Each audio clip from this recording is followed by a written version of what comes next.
Barbie Fortesa update. Yung tumakbo si Barbie for takbo babae 2025 na sa UP Diliman. Sabi ni Barbie, I feel so empowered seeing all these women and men running to fight for and to violence against women. I said we are in 10K yesterday, today is 5K. Di ko lang na-stop yung watching. Iba talaga yung push pag may pinaglalaban, yun, no? Sabi ni Barbie dito, ang takbo ko ay para sa iyo, besh. Yun, no? Ayan yung tinakbo ni Barbie sa UP din naman, sa Oval. Ang dami nilang sumali dyan. Magandang hadig-hain yan. Nakadalawang araw na pagsali si Barbie. Ang takbo babae. Swerte pa nga nakasabay ni Barbie, oh, tumakbo. Ang takbo babae 2025.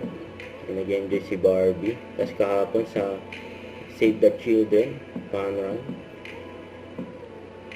Congrats kay Barbie.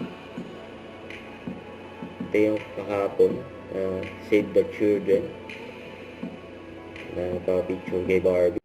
Don't forget to subscribe and click the notification bell for more update. This is with your reaction live. Stay tuned for more videos. See ya.